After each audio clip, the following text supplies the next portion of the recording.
Durant des siècles, beaucoup de ceux qui se réclament serviteurs du Messie Yeshua ont persécuté et même tué ceux qui se réclamaient de la même foi.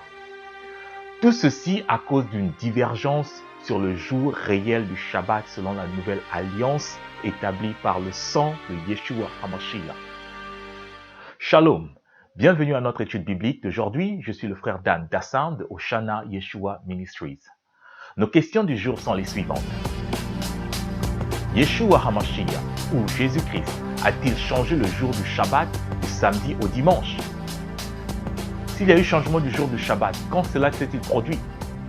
Le Shabbat, est-ce le samedi ou le dimanche? De tous les 10 commandements, le Shabbat est celui que Dieu avait expressément ordonné de ne pas oublier. Souviens-toi du jour du Shabbat pour le sanctifier.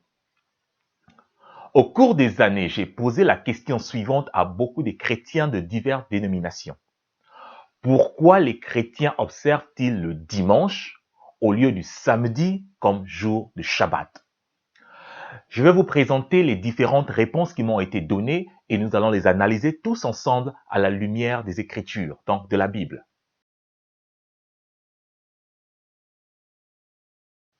Voici le premier argument qui m'a souvent été présenté pour démontrer que les premiers disciples de Yeshua se réunissaient le dimanche, donc le premier jour de la semaine, et non le Shabbat, 7e jour de la semaine. Acte 27 à 8. Le premier jour de la semaine, nous étions réunis pour rompre le pain. Paul, qui devait partir le lendemain, s'entretenait avec les disciples, et il prolongea son discours jusqu'à minuit. Ces versets ne soutiennent guère que le dimanche était adopté comme jour de remplacement du Shabbat par les apôtres. La confusion est due à cause du fait qu'ils lisent la Bible avec une mentalité gréco-romaine ou une mentalité européenne au lieu de la lire avec une mentalité hébraïque, car la Bible est un livre hébreu et non un livre romain. Nous allons avec la grâce du roi Hakadesh démontrer que dans Acte 27 à 8, Paul et les autres disciples observaient bel et bien le Shabbat. Relisons à présent Acte 27 à 8. Le premier jour de la semaine, nous étions réunis pour rompre le pain. Paul, qui devait partir le lendemain, s'entretenait avec les disciples, et il prolongea son discours jusqu'à minuit. Tout d'abord, le premier verset nous donne l'information sur le but réel de la réunion. Le premier jour de la semaine, nous étions réunis pour rompre le pain, ce qui veut dire qu'ils étaient réunis pour partager un repas, car en hébreu, l'expression rompre le pain est l'équivalent de l'expression française casser la croûte, si vous voulez. Vous conviendrez avec moi qu'il ne s'agissait pas d'un culte d'adoration ou d'une réunion de prière, mais qu'il s'agissait bel et bien d'un repas collectif, selon ce que dit ce verset. À présent, je vous prie de faire attention à ce que va se dire maintenant. Selon le calendrier biblique, le jour commence et se termine au coucher du soleil. Ceci est différent par rapport au calendrier grégorien où le jour commence et se termine à minuit. Écoutez bien ceci, je vous prie. Le Shabbat commence le vendredi soir, au coucher du soleil, aux environs de 18h30, et se termine le samedi soir, au coucher du soleil, aux environs de 18h30 également. En d'autres termes, pour les Israélites, le vendredi soir, au coucher du soleil, correspond au début du 7e jour. Et le samedi soir, au coucher du soleil, correspond à la fin du Shabbat, la fin du 7e jour et au début du premier jour. Or, depuis des millénaires, le Shabbat commence et se termine toujours par un repas familial ou fraternel. Dans Acte 20, 7 à 8, le premier jour de la semaine selon le calendrier biblique, comme nous venons de le voir, commence le samedi soir après le coucher du soleil, donc aux environs de 18 heures. C'est la fin du Shabbat. Et Paul, ainsi que les autres disciples, font ce que tous les juifs religieux font jusque de nos jours. Ils participent à un repas collectif pour commémorer la fin du Shabbat. Et Paul parle du samedi. Retenez bien, samedi 18h30 jusqu'à minuit du même samedi, selon le calendrier grégorien que nous utilisons aujourd'hui. Je répète, Paul avait parlé depuis les environs de 18h30 le samedi jusqu'au même samedi aux environs de minuit. Maintenant, si les chrétiens doivent obéir à la Bible 100%, même selon leur compréhension de Actes 27 à 8, pourquoi les chrétiens d'aujourd'hui ne font-ils pas leur culte principal de la semaine les samedis soirs de 18h30 à minuit comme Paul l'avait fait? Et pourtant, vous avez l'électricité, vous avez des moyens de transport et des bâtiments bien équipés que ceux de l'époque de Paul n'avaient pas. Pourquoi se réunir le matin du dimanche et évoquer que vous le faites par imitation de Paul, qui lui avait sa réunion le samedi soir de 18h à minuit? Acte 20, 7 à 8 confirme que les disciples observaient toujours le Shabbat et non le dimanche.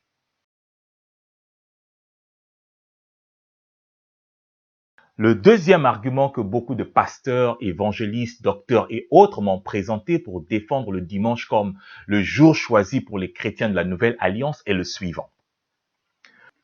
Que chacun de vous le premier jour de la semaine mette à part chez lui ce qu'il pourra selon sa prospérité, afin qu'on n'attende pas mon arrivée pour recueillir les dons. Et quand je serai venu, j'enverrai avec des lettres pour porter vos libéralités à Jérusalem les personnes que vous aurez approuvées. Ce verset ne soutient guère la thèse que l'Église se rassemblait les dimanches. Malheureusement, beaucoup de gens lisent la Bible hors de son contexte et y ajoutent ce qui n'y est pas. Paul dit bien que chacun de vous mette à part chez lui, dans sa maison. Comment pouvez-vous mettre quelque chose à part chez soi, dans sa maison, mais en même temps dans un lieu de meeting ou dans un lieu de culte? Cela n'a pas de sens. Paul demandait aux Corinthiens d'accumuler des dons volontaires, chacun chez soi dans sa maison. Ces dons étaient destinés à soutenir les saints dans la famille en Israël. Cela suffit pour affirmer qu'il ne s'agissait pas d'une réunion quelconque avec d'autres personnes, mais qu'il s'agissait bel et bien d'un acte individuel accompli chacun chez soi dans sa propre maison le premier jour de la semaine. Rappelez-vous que les saints dans la région de Judée sont les plus touchés par la famine. Ils ont besoin de nourriture, donc de farine, de grains, d'huile, de vin, de raisins secs, viande, etc. Il ne s'agit pas d'une collecte d'argent, mais il s'agit des biens de consommation, plus précisément des produits agricoles. Ce n'est pas l'or et l'argent qui manquent aux frères de la Judée, mais c'est de la nourriture, des biens de consommation, car la région de Judée est la plus touchée par la famine, comme prophétisé plusieurs années d'avance, comme nous le voyons dans Actes 11, 27 à 28. En ce temps-là, des prophètes descendirent de Jérusalem à Antioche. L'un d'eux, nommé Agabus, se leva et annonça par l'Esprit qu'il y aura une grande famine sur toute la terre. Elle arriva en effet sous Claude. Les disciples résolurent d'envoyer, chacun selon ses moyens, un secours aux frères qui habitaient la Judée. Ils le firent parvenir aux anciens par les mains de Barnabas et de Saul. Retenez bien ceci, je vous prie. Il s'agit ici d'une crise alimentaire et non d'une crise financière. Rappelez-vous qu'il y a eu la famine à l'époque de Joseph. Et Jacob avait de l'argent, mais la nourriture faisait défaut. C'est pour cela qu'il envoya ses enfants acheter avec de l'argent du grain en Égypte. Dans 1 Corinthiens 16, 8, Paul mentionne qu'il restera à Éphèse jusqu'à Shavuot ou la Pentecôte. Ceci est important pour savoir qu'il s'agit ici de la période des récoltes, qui commence généralement autour de la période de la fête des prémices. C'est pour cela que Paul leur demande que chacun de vous mette à part le premier jour quelque chose dans sa maison pour ravitailler ceux de la Judée en nourriture. Ceci veut dire que le premier jour de la semaine, ils travaillaient.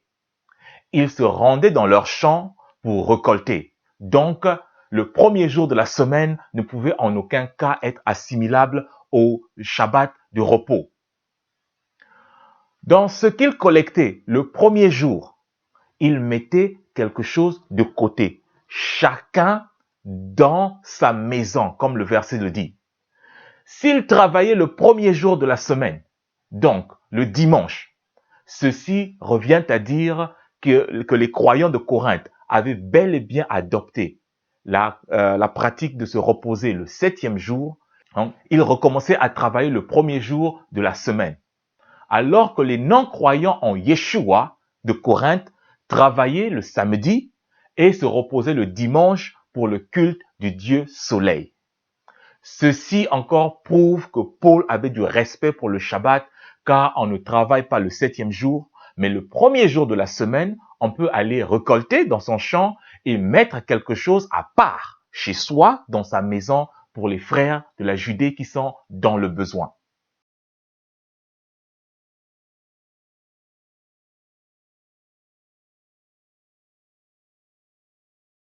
Le troisième argument que les grands enseignants du christianisme ont présenté pour défendre le dimanche comme étant le jour du culte hebdomadaire est le suivant. Yeshua HaMashiach, donc Jésus-Christ, est ressuscité un dimanche. Ainsi, dimanche est devenu le jour du Seigneur pour célébrer sa résurrection d'entre les morts. Je tiens à préciser que Yeshua est bel et bien ressuscité un dimanche. Mais ce n'était pas n'importe quel dimanche. Il est ressuscité lors d'un dimanche sacré mentionné dans la Torah. Ce dimanche se célèbre une fois par année et non une fois par semaine comme les gens le font. Souvenez-vous que Yeshua avait été crucifié le jour de la Pâque et il a été mis dans le tombeau juste avant le début de la fête des pains sans levain, le Shabbat de la fête des pains sans levain. Il ne s'agissait pas ici du Shabbat du 7e jour de la semaine, mais il s'agissait du Shabbat de la fête des pains sans levain. La Torah dit que le premier dimanche après le début de la fête des pains sans levain est généralement le début de la fête des prémices. Considérant ceci, vous apporterez une gerbe au sacrificateur, prémisse de votre moisson. Il agitera de côté et d'autre la gerbe devant l'Éternel, afin qu'elle soit agréée. Le sacrificateur l'agitera de côté et d'autre le lendemain du Shabbat.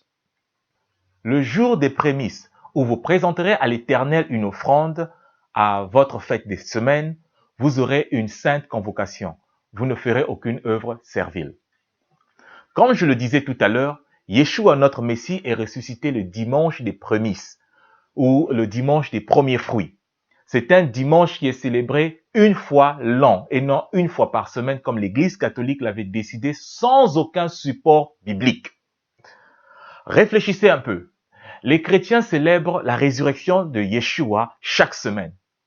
Mais sa mort est célébrée une fois par an. Ça n'a pas de sens.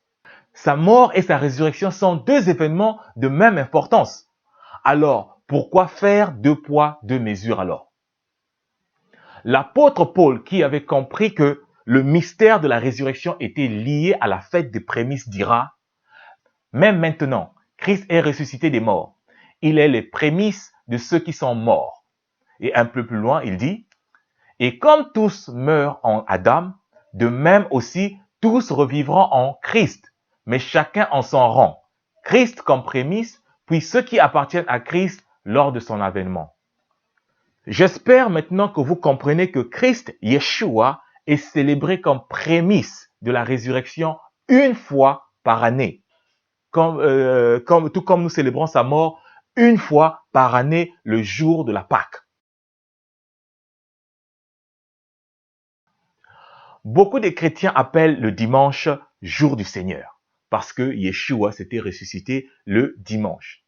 Ils citent généralement Apocalypse 1, 10, pris hors contexte. Je fus ravi en esprit au jour du Seigneur. Les premiers théologiens corrompus et influencés par Rome décidèrent que l'expression jour du Seigneur signifierait désormais le dimanche. Mais si nous regardons dans la Bible, nous retrouvons l'expression jour du Seigneur près de 77 fois.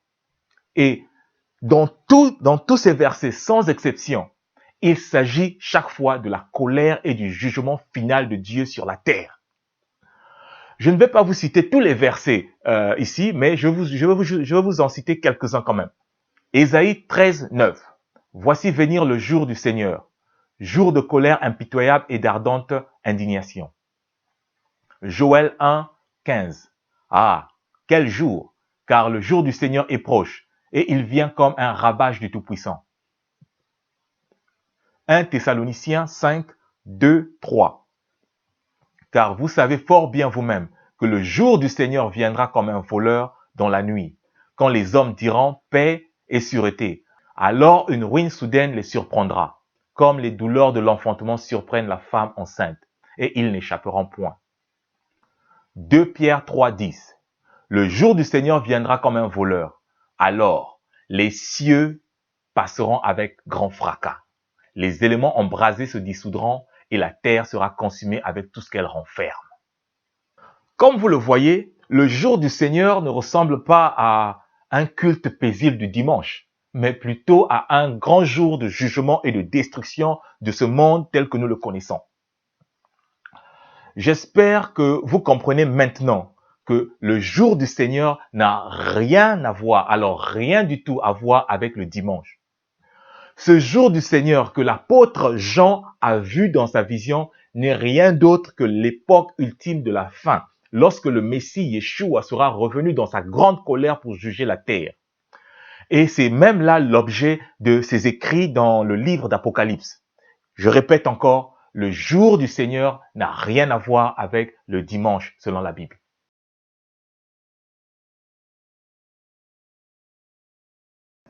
Romains 14, 5.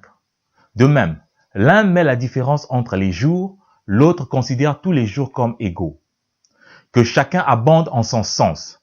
Celui qui distingue les jours, les distingue pour le Seigneur. Celui qui mange, le fait pour le Seigneur, car il rend grâce à Dieu. Et celui qui ne mange pas, le fait pour le Seigneur, et il rend grâce à Dieu. Plusieurs se servent de ce passage biblique pour affirmer que le jour du repos ou du culte au Dieu vivant Yahweh peut se faire n'importe quel jour de la semaine. Ce qui est important, c'est sa conviction personnelle. Cela est totalement faux. Dans ce chapitre, Paul ne fait guère allusion au Shabbat ou au jour des fêtes bibliques, ni à un culte de dimanche, lorsqu'il parle des jours. En fait, l'apôtre Paul résout deux problèmes majeurs dans ce chapitre 14. Le premier problème est le fait que les croyants, certains croyants trouvaient qu'en tant que nouvelle créature en Yeshua, ils ne devaient désormais manger que des légumes ou des fruits comme Adam et Ève. Les autres ne l'entendaient pas de cette oreille. Le deuxième problème est celui de jeûne. C'est le problème qui nous intéresse par rapport à notre étude biblique d'aujourd'hui concernant le Shabbat. Gardez à l'esprit qu'à l'époque de Yeshua et de l'apôtre Paul, il y avait à peu près 28 sectes dans le judaïsme. Et chaque secte avait ses propres jours de jeûne et ses propres systèmes de croyance ou d'interprétation des textes bibliques différents les uns des autres. En acceptant la foi en Yeshua HaMashiach, tous ces juifs de différents sectes et quelques païens étaient désormais réunis et unis en une seule assemblée. Mais chacun voulait imposer aux autres des jours de jeûne de sa secte judaïque d'origine. Relisons Romains 14, 5. De même, l'un met la différence entre les jours, l'autre considère tous les jours comme égaux. Que chacun abonde en son sens. Celui qui distingue les jours, les distingue pour le Seigneur. Celui qui mange, le fait pour le Seigneur, car il rend grâce à Dieu. Et celui qui ne mange pas, le fait pour le Seigneur, et il rend grâce à Dieu. Okay. Certains trouvaient que ce n'était pas une obligation de jeûner à des jours spécifiques de la semaine.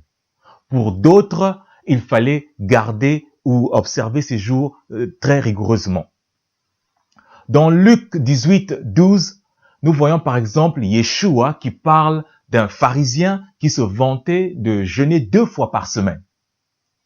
Dans notre cas ici, Paul décide qu'il n'y a aucun problème par rapport à la Torah si une personne veut jeûner à des jours particuliers de la semaine ou non. Sa décision finale est que chacun est libre de manger et de jeûner selon sa conviction personnelle. Comme je le disais tout à l'heure, le contexte de Romains 14, 5 traite du problème du jeûne. La Torah ne recommande qu'un seul jour de jeûne par an. C'est le jour de Yom Kippour. Mais depuis l'Ancien Testament, vous verrez que les gens jeûnaient à des jours différents selon que l'Esprit les conduisait. Nous voyons par exemple Moïse, Daniel, Ézéchiel, John le Baptiste, Yeshua lui-même, ainsi que les pharisiens qui jeûnaient selon leur volonté et selon les jours qu'ils avaient choisis. Donc Paul intervient ici pour dire que c'était inutile de chercher à imposer des jours de jeûne, mais que chacun jeûne ou mange selon sa conviction. Comme vous voyez, il ne s'agissait même pas d'un débat sur le jour du Shabbat ou sur le jour d'un culte particulier.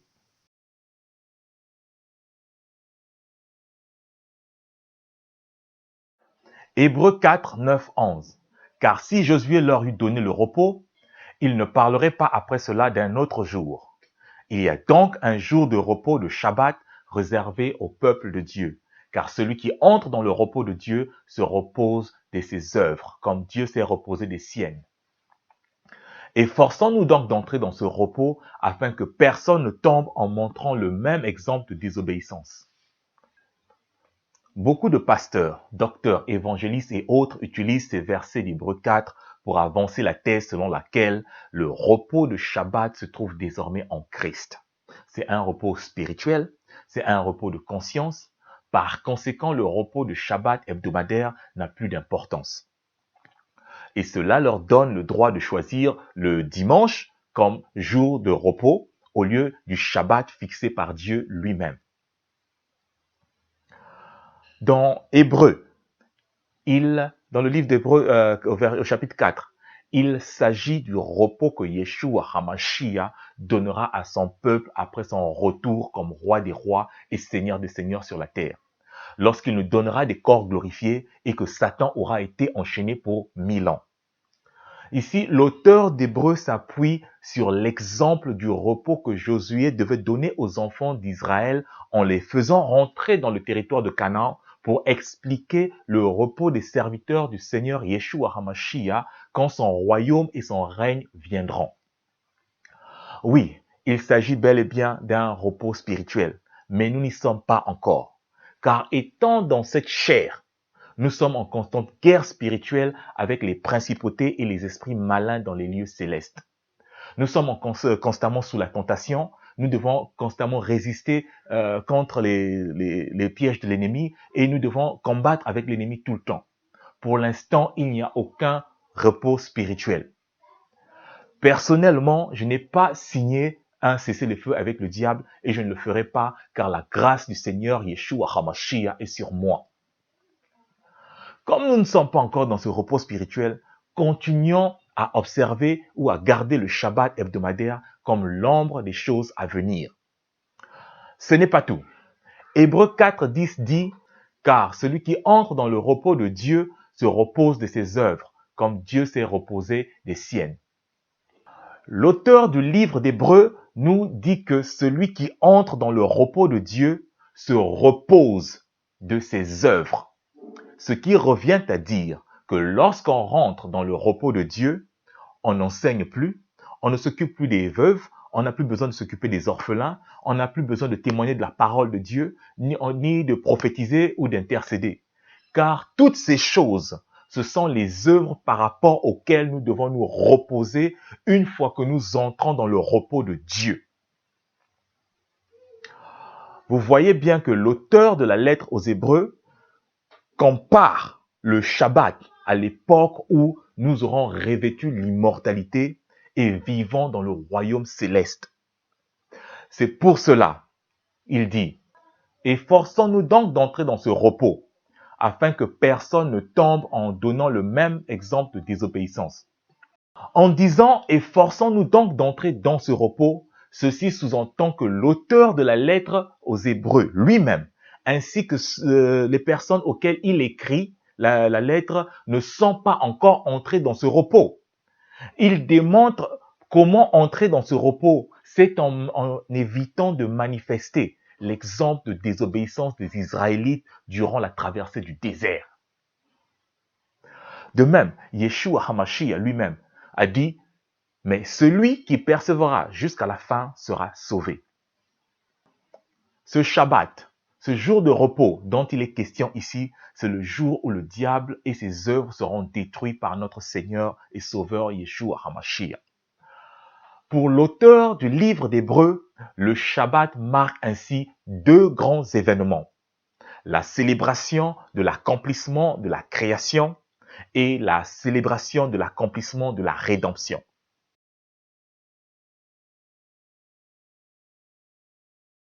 Parle aux enfants d'Israël et dis-leur, vous ne manquerez pas d'observer mes Shabbats, car ce sera entre moi et vous, et parmi vos descendants un signe auquel on connaîtra que je suis l'Éternel qui vous sanctifie.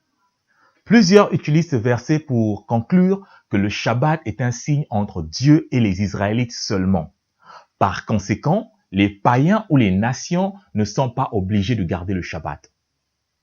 Un tel raisonnement nous pousserait à rejeter la Bible tout entière, car la Bible s'adresse presque exclusivement aux Israélites. Retenez bien ceci, la première alliance a été faite avec la maison d'Israël, uniquement. La nouvelle alliance aussi, qui est établie par le sang de Yeshua, est aussi pour Israël uniquement. Pour preuve, voici une prophétie de la nouvelle alliance. Mais voici l'alliance que je ferai avec la maison d'Israël après ces jours-là, dit l'Éternel. Je mettrai ma loi au-dedans d'eux, je l'écrirai dans leur cœur, et je serai leur Dieu, et ils seront mon peuple. Comme vous le voyez, les païens ou les nations n'ont aucune promesse d'alliance. Et Yeshua le confirme lorsqu'il dit « Je n'ai été envoyé qu'aux brebis perdues de la maison d'Israël », ce qui exclut totalement les païens. Mais Dieu ne rejette pas le païen qui entre dans l'alliance établie avec Israël. En effet, Dieu dit dans Nombre 9, 14 à 16, « Il y aura une même loi parmi vous, pour l'étranger comme pour l'indigène. Il y aura une seule loi pour toute l'assemblée, pour vous et pour l'étranger en séjour au milieu de vous. Ça sera une loi perpétuelle parmi vos descendants. » Donc, si vous vous joignez à Israël, la même loi s'applique à vous païens et aux Israélites. Cela est applicable aussi au Shabbat. Alors, quand toi, olivier sauvage, est greffé dans l'olivier naturel, tu deviens un avec le naturel. Et la loi ou la sèvre qui nourrit l'olivier naturel te nourrit également toi, olivier sauvage. Et Ésaïe 56, verset 3 dit que l'étranger qui s'attache à l'Éternel ne dise pas « L'Éternel me séparera de son peuple ». Et les étrangers qui s'attacheront à l'Éternel pour le servir, pour aimer le nom de Yahuwah, pour être ses serviteurs, tous ceux qui garderont le Shabbat pour ne point le profaner et qui persévéreront dans mon alliance, je les amènerai à ma montagne sainte et je les réjouirai dans ma maison de prière. Leur holocauste et leurs sacrifices seront agréés, car ma maison sera appelée une maison de prière pour tous les peuples. Toute personne qui vient à Yeshua est de facto israélite, selon la Bible. Je répète, pour rentrer dans l'alliance établie entre Dieu et Israël, on n'a pas besoin d'aller apprendre le Talmud chez un rabbin quelconque et attendre qu'il confirme votre citoyenneté israélite. Ce qu'il vous faut faire, c'est de vous asseoir au pied du rabbin des rabbins juifs. Il vous faut écouter, accepter et pratiquer l'enseignement du plus grand rabbin juif de tous les temps. Son nom est Yeshua HaMashiach. C'est lui qui a scellé l'alliance, la nouvelle alliance avec son sang. C'est lui qui a scellé la nouvelle alliance avec le peuple israélite. Mais une fois que vous êtes entré dans son alliance, vous êtes condamné à obéir à tout son enseignement. Et il parle depuis la Genèse jusqu'à Apocalypse. Ceci implique que la loi des Israélites s'applique automatiquement sur vous. Prenons l'exemple de Ruth, la Moabite. Elle s'était jointe à Israël et elle est devenue l'arrière-arrière-grand-mère du roi David et l'ancêtre du Messie. De même, dans le Nouveau Testament, nous voyons Corneille qui était reconnu par les Juifs et par Dieu pour son intégrité et sa volonté de suivre la Torah. Dieu lui a donné le Saint-Esprit ou le Ruach HaKadosh, qui selon la promesse ou la prophétie était une promesse uniquement pour Israël. Donc, quoique païen d'origine, mais à cause de sa dévotion pour la Torah, Corneille, un Romain, était devenu un Israélite. Tout ceci pour vous dire que si vous ne vous identifiez pas comme Israélite, alors la Bible, l'Ancien et le Nouveau Testament, la Nouvelle Alliance ne sont pas pour vous. Alors même Yeshua n'est pas venu pour vous. Car si Yeshua vous a adopté, quand il vous adopte, il vous met dans la famille israélite. Et en tant qu'Israélites de naissance ou d'adoption, nous sommes tenus de garder le Shabbat et les lois que Yeshua a données depuis la Genèse jusqu'à Apocalypse.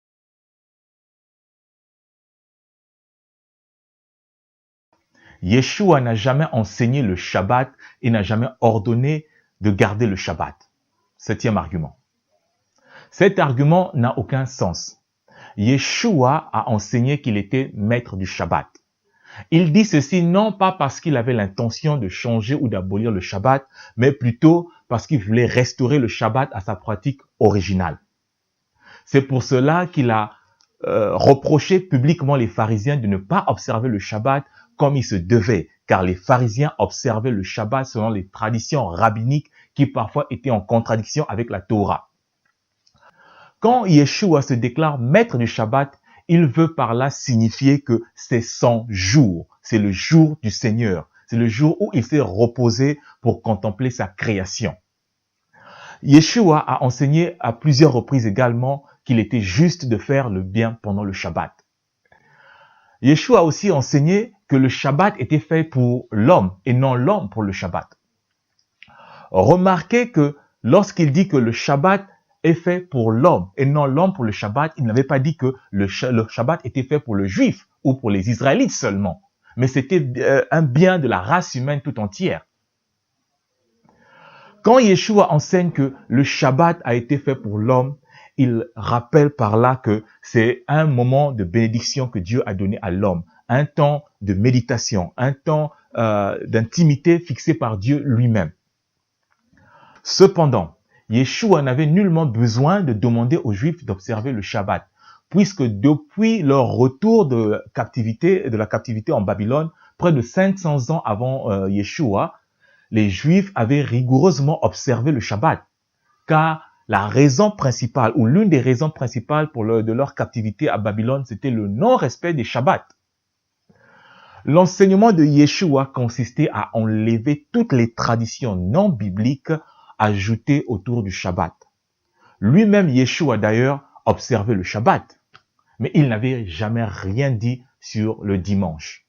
Et encore, le dimanche comme nouveau jour du culte et d'adoration hebdomadaire est une tradition humaine.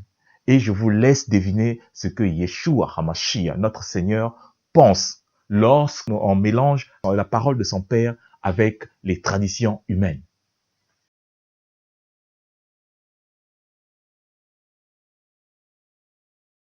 Que personne donc ne vous juge au sujet du manger ou du boire, au sujet d'une fête, d'une nouvelle lune ou des Shabbats. C'est l'ombre des choses à venir, mais le corps est en Christ. Ici, avant de commencer, j'aimerais apporter un petit éclaircissement. Il y a beaucoup de nouvelles versions de la Bible qui traduisent la dernière partie de ce verset comme suite. C'était l'ombre des choses à venir, au lieu de c'est l'ombre des choses à venir. Cette traduction est fausse, c'est l'œuvre du diable. Méfiez-vous de telles traductions. Le texte grec original utilise le mot esti, référence Strong G 2076, qui est le verbe être conjugué au présent de l'indicatif. Ne me croyez pas sur parole. Allez sur le net et trouvez-vous une bonne Strong concordance biblique et vérifiez de vous-même. Le diable est depuis bien de temps en train de produire des versions bibliques pour aveugler le monde. Comme vous voyez, un petit mot changé peut peut changer toute une doctrine. Et beaucoup de mots ont été changés dans la Bible. Tout ceci pour épouser des doctrines et des traditions d'hommes. La traduction grecque originale dit « c'est l'ombre des choses à venir ». Cela étant dit, revenons à l'étude de Colossiens 2, 16, 17. Que personne donc ne vous juge au sujet du manger ou du boire, au sujet d'une fête ou d'une nouvelle lune. C'est l'ombre des choses à venir, mais le corps est en Christ. Pour comprendre ces versets bibliques de l'apôtre Paul, il nous faut premièrement chercher à identifier qui sont ceux-là qui jugent les Colossiens au sujet du manger, du boire, d'une nouvelle lune, des Shabbats, etc. Beaucoup de gens sont prêts à affirmer que ce sont les Juifs qui les jugeaient. Mais une étude profonde du livre de Colossiens nous révèle que ce sont les gnostiques qui jugeaient les croyants de Colosse.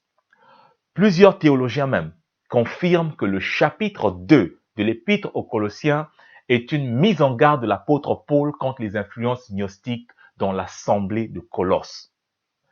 Mais laissons les théologiens de côté et examinons ensemble quelques indices qui prouvent que l'église de Colosse était sous influence gnostique. Premièrement, Paul avertit l'assemblée de Colosse en ces mots.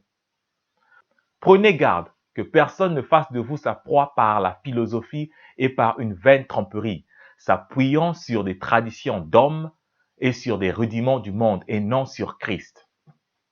Les Juifs du premier siècle n'étaient pas du tout versés dans la philosophie. Mais nous savons que les gnostiques ont toujours été des grands adeptes de la philosophie, qui est d'ailleurs d'origine grecque et qui repose sur une vision du monde avec à la clé plusieurs traditions d'origine satanique.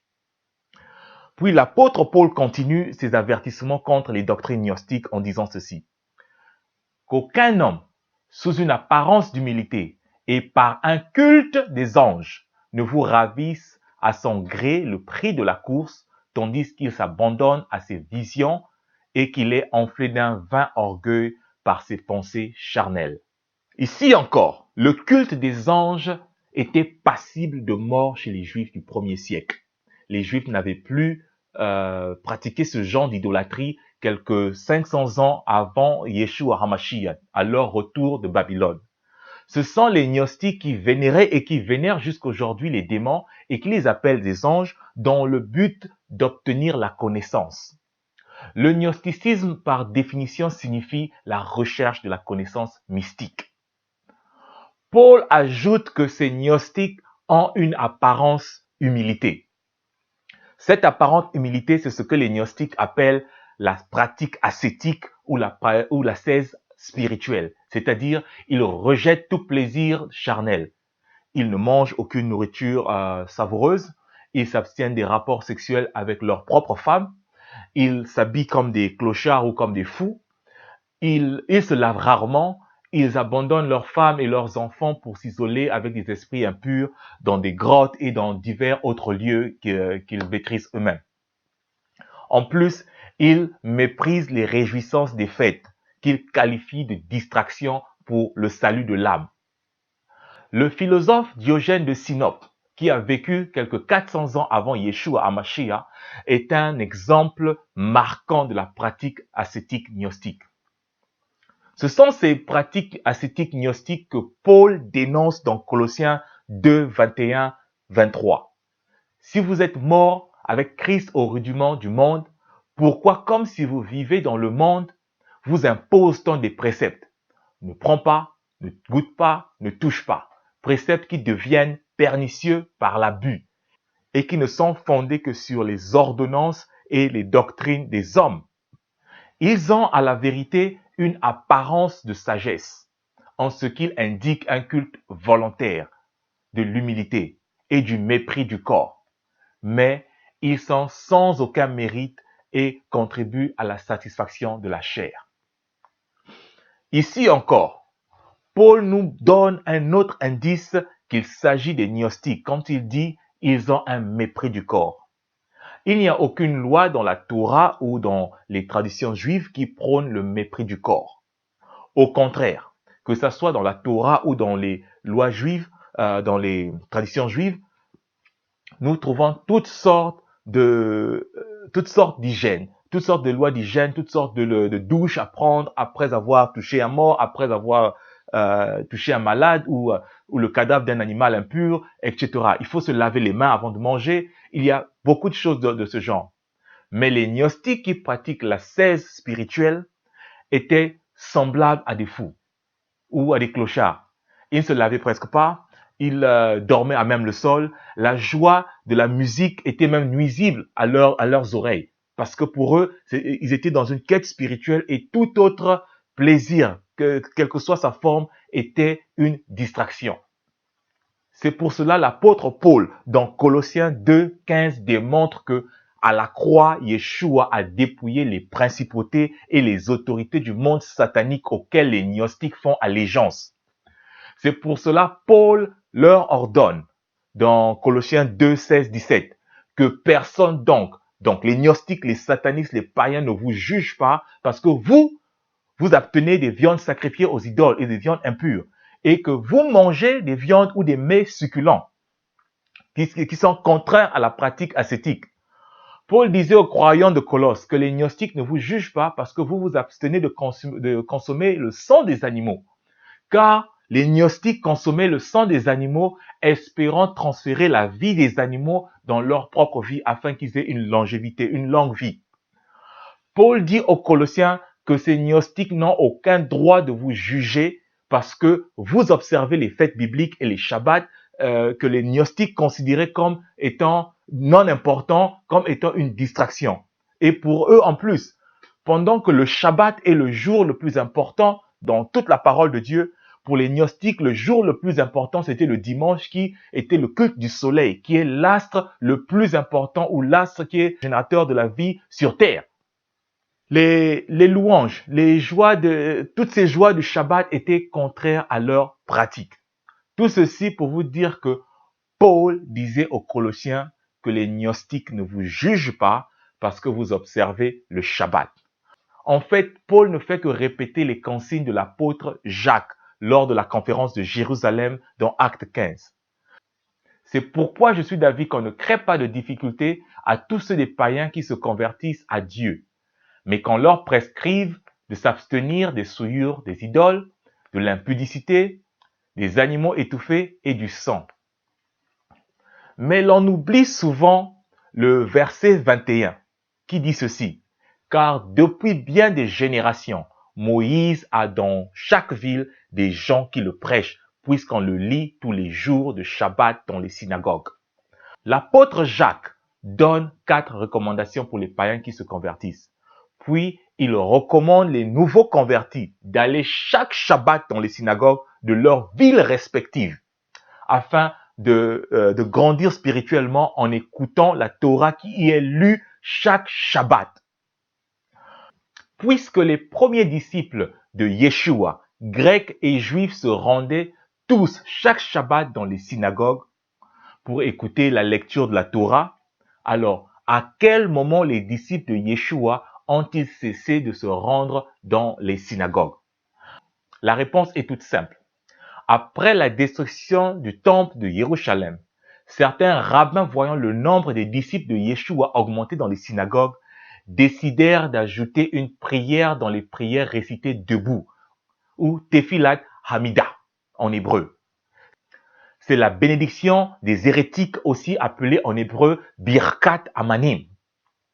Ce n'était pas une bénédiction en réalité, mais c'était une suite de malédictions et de mauvais sorts prononcés particulièrement contre la secte des Nazarim ou Natsachim, donc les croyants juifs et grecs en Yeshua HaMashiach.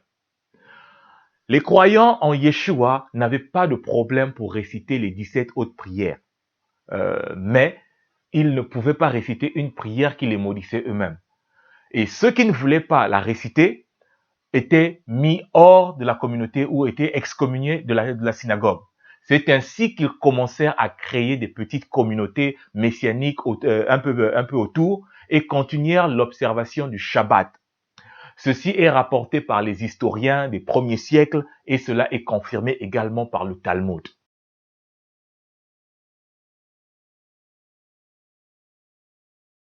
Mais à présent que vous avez connu Dieu, ou plutôt que vous avez été connu de Dieu, comment retournez-vous à ces faibles et pauvres rudiments auxquels de nouveau vous voulez vous asservir encore? Vous observez les jours, les mois, les temps et les années. Je crains d'avoir inutilement travaillé pour vous. Ces versets de l'apôtre Paul sont pris expressément hors contexte par des gens pourtant intelligents, mais qui préfèrent devenir aveugles pour ne pas voir la vérité de ces versets qui n'ont rien à voir avec le Shabbat. Les gens se concentrent généralement sur la phrase « Vous observez les jours, les mois, les temps, les années, je crains d'avoir inutilement travaillé pour vous. » Ce qu'ils oublient, c'est que ici Paul critique sévèrement les croyants de Galate pour avoir introduit dans l'église de Galate le calendrier des cultes, des fêtes des dieux qu'ils servaient autrefois. Pour comprendre exactement les reproches de Paul aux Galates, il nous faut relire encore à partir du verset 8. Autrefois, ne connaissant pas Dieu, vous serviez des dieux qui ne le sont pas de leur nature. Mais à présent que vous avez connu Dieu, ou plutôt que vous avez été connu de Dieu, comment retournez-vous à ces faibles et pauvres rudiments auxquels de nouveau vous voulez vous asservir encore? Vous observez les jours, les mois, les temps, les années. Je crains d'avoir inutilement travaillé pour vous. Les chrétiens de Galate veulent s'asservir encore aux dieux païens qu'ils servaient autrefois. Vous voyez bien qu'il s'agit des chrétiens de Galate qui ont chuté par rapport à la foi en Yahweh. Et ils avaient commencé à introduire dans l'église les jours, les mois et les années des cultes des dieux païens qu'ils observaient autrefois. Ceci n'a rien à voir avec une annulation quelconque des Shabbats ou des fêtes du Père Céleste par Paul.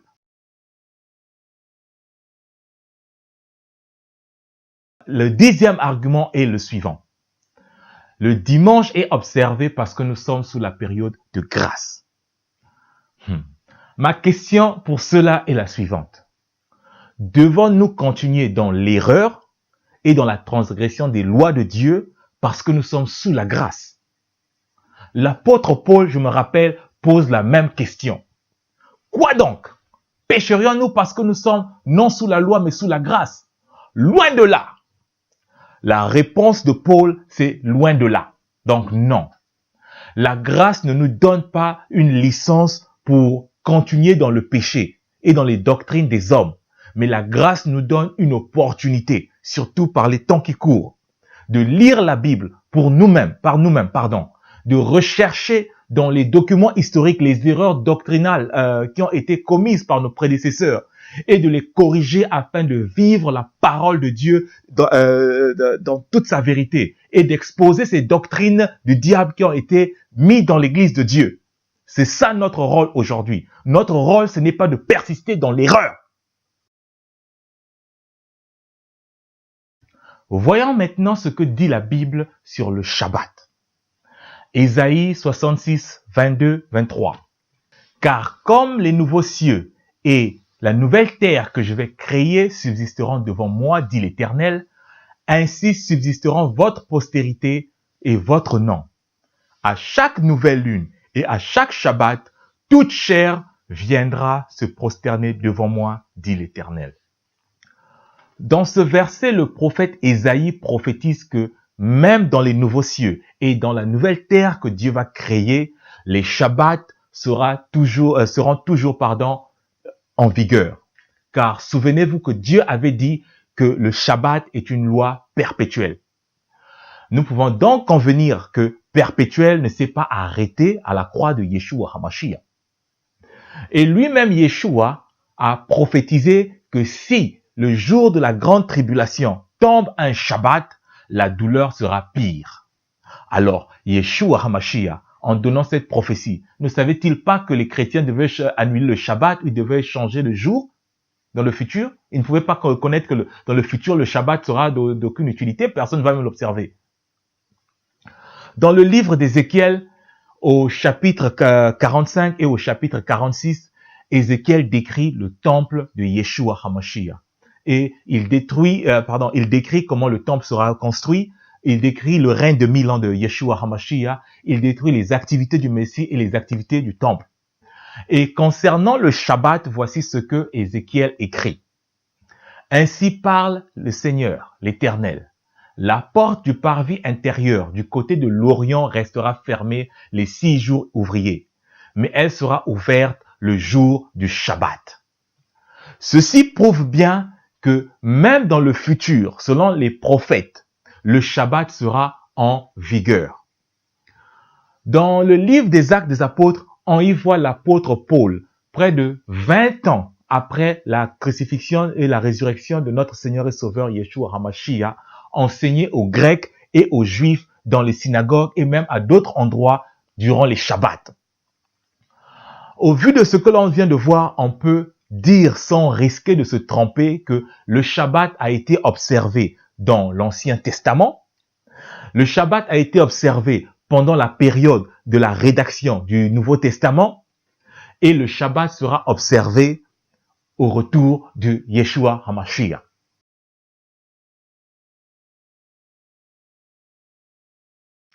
Comme nous l'avons mentionné plus tôt, l'Église primitive était déjà sous l'attaque des gnostiques et par des hérétiques de tout genre pendant que les premiers apôtres de Yeshua HaMashiach étaient encore en vie.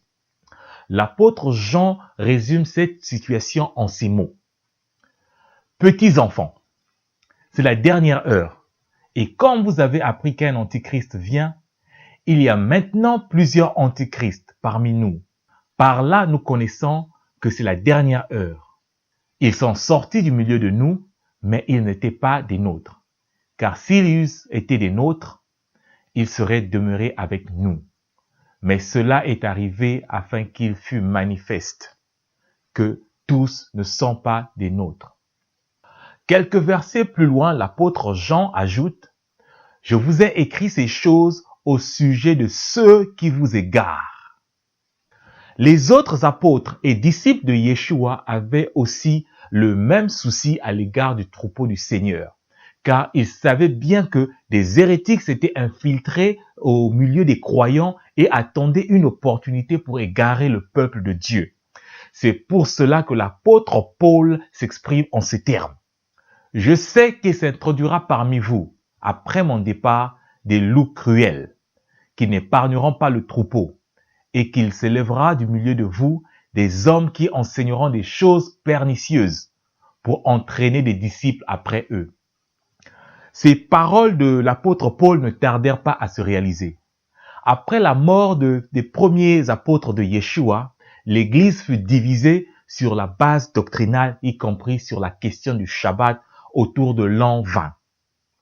En effet, des soi-disant convertis, pour la plupart des philosophes dont la pensée était encore très influencée par le culte du soleil, commencèrent dès le IIe siècle à enseigner le remplacement du Shabbat du 7e jour par le culte du soleil, le culte du dimanche. Ceci finit par diviser l'Église en deux. Ceux de l'Est qui en majorité gardaient le Shabbat et ceux de l'Ouest qui avaient à la tête le pape de Rome qui observait le dimanche. Mais même à l'Ouest, il y avait des résistants tels que les populations des villes de Milan et les populations de l'Irlande qui défiaient l'autorité papale sur la question du Shabbat. Mais jusqu'au IVe siècle, l'observation du Shabbat par les premiers croyants en Yeshua était largement répandue. C'est à cet effet que l'historien Socrate de Constantinople dit ceci. Car bien que presque toutes les églises dans le monde entier célèbrent les mystères sacrés à chaque Shabbat hebdomadaire, les chrétiens d'Alexandrie et de Rome, à cause d'une certaine tradition ancienne, refusent cependant de le faire. Et l'historien Apollinarius Sidonius écrit ceci. C'est un fait que c'était autrefois la tradition à l'Est d'observer le Shabbat comme jour du Seigneur et de tenir des assemblées sacrées. Tandis que d'autre part, les gens de l'Ouest, en se disputant au sujet du jour du Seigneur, ont négligé la célébration du Shabbat. Pour renforcer l'observation du dimanche, les évêques de Rome prirent la décision de décréter un jour de jeûne obligatoire chaque samedi, afin de transformer un jour de réjouissance en un jour de mélancolie, un jour d'amertume. Ceci poussa surtout les jeunes à aimer le dimanche qui était un jour de réjouissance et ils commençaient ainsi à détester le Shabbat. L'auteur chrétien Hippolyte affirme à ce propos: même à notre époque, certains enseignent à jeûner le jour du Shabbat, ce dont Christ n'a pas parlé. Ils déshonorent ainsi l'évangile du Christ.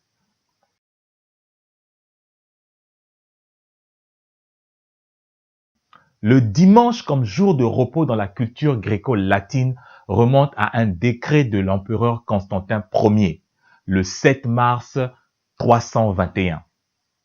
Au jour vénérable du soleil, que les magistrats et les habitants se reposent et que tous les ateliers soient fermés.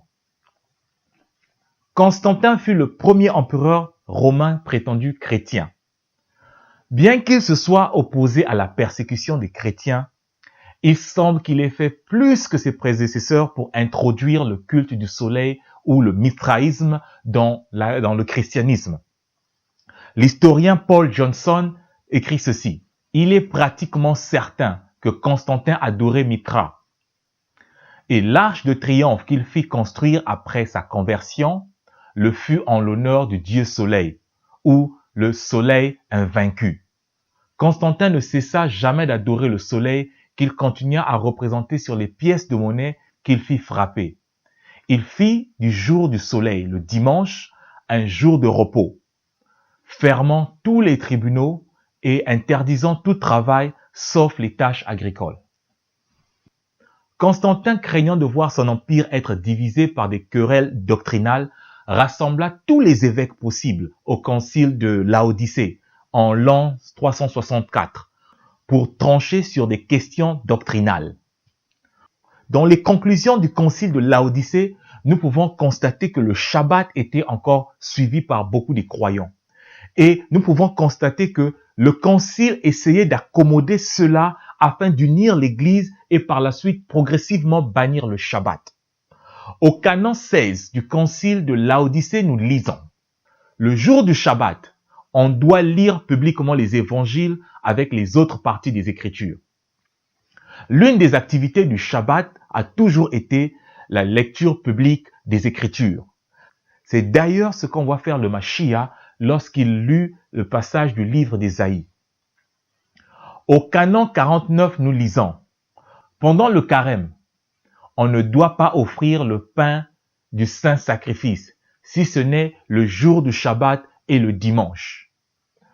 Au canon 51, nous lisons aussi: pendant le carême, on ne doit pas célébrer les anniversaires des martyrs, mais ne les commémorer que les Shabbats et les dimanches. Vous voyez que le jour du Shabbat était toujours présent dans les cultes et dans les rites des croyants du IVe siècle selon les conclusions du canon du concile de Laodicée. Mais c'est au cours du même concile qu'une décision fatale fut prise à l'égard des observateurs du Shabbat. Au canon 29, les chrétiens ne doivent pas judaïser en gardant le repos du Shabbat, mais travailler ce jour-là. Ils préféreront garder le repos, si possible, le jour du Seigneur, en leur qualité de chrétiens. S'ils persistent à judaïser, qu'ils soient anathèmes auprès du Christ. Cet édit était une menace directe à l'égard des chrétiens qui gardaient le Shabbat. En effet, après cet édit, des milliers de chrétiens qui gardaient le Shabbat virent leur propriété être confisquée et parfois emprisonnés par l'Église catholique romaine. Désormais, se reposer le samedi, comme prescrit dans la Bible, était considéré comme étant un crime passible de mort et une rébellion contre l'autorité de l'empereur et l'autorité papale. Dès le XIIIe siècle, Thomas d'Aquin écrivit: dans la loi nouvelle, on observe le dimanche au lieu du samedi, non pas en vertu du commandement divin, mais par une constitution ecclésiastique et la coutume du peuple chrétien. Et le père Enright affirme sans ambiguïté: c'est l'Église catholique qui a transféré le jour du repos du samedi au dimanche, du 7e jour au 1er jour de la semaine, non seulement elle a rendu obligatoire l'observation du dimanche, mais au concile de Laodicée, en 364, elle a prononcé l'anathème contre ceux qui observaient le Shabbat.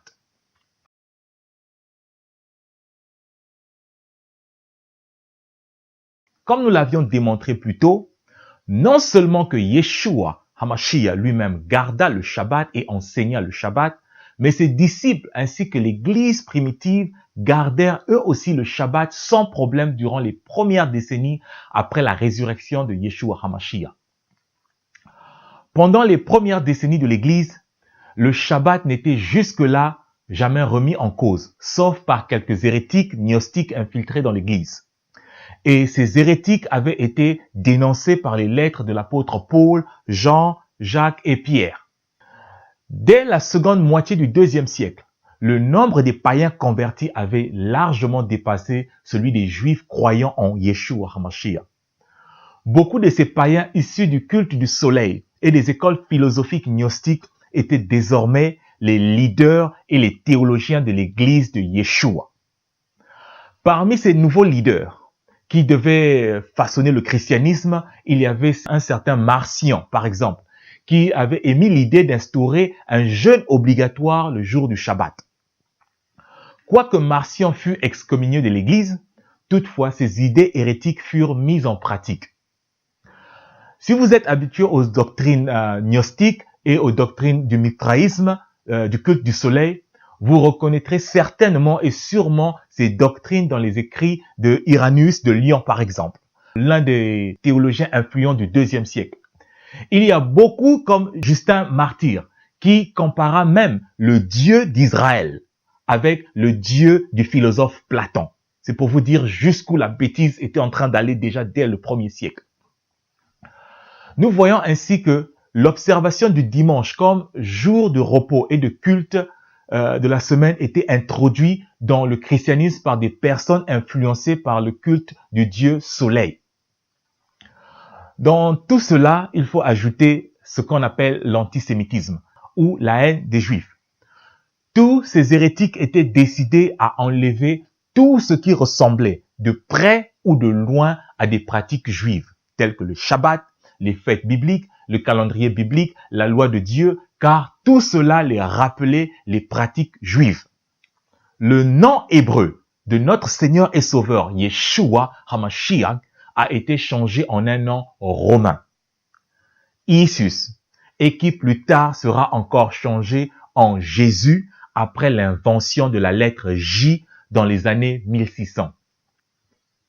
Pour couronner le tout, l'image de Yeshua HaMashiach, un homme du 1er siècle du Moyen-Orient, avait été remplacé par l'image d'un Romain. En effet, l'image de Jésus moderne est calquée sur un certain Cesare Borgia, un homme sanguinaire, un homosexuel, et c'était le fils du pape Alexandre VI. En conclusion, nous voyons bien que dans la Bible, il n'y a aucun ordre ou une tradition quelconque de la part des apôtres ou de Yeshua qui suggère un changement ou un remplacement du Shabbat par le dimanche. Mais l'histoire chrétienne nous enseigne que cela a été fait par des hommes au cours des siècles qui suivirent la mort des premiers apôtres. Le diable a utilisé le gnosticisme pour combattre l'Église de Yeshua dès le 1er siècle. Le combat contre les doctrines bibliques par les gnostiques est perceptible dans les écrits des apôtres de Yeshua HaMashiach. Si vous avez suivi cette étude biblique jusqu'à présent, je prie le Dieu Tout-Puissant, Yahuwah, le Créateur des cieux et de la terre, de vous bénir dans le nom de son Fils bien-aimé, Yeshua HaMashiach, et que Yeshua vous bénisse dans votre vie et dans vos études bibliques. Et ainsi, vous connaîtrez la vérité, et la vérité vous affranchira. Jusqu'à la prochaine. Shalom.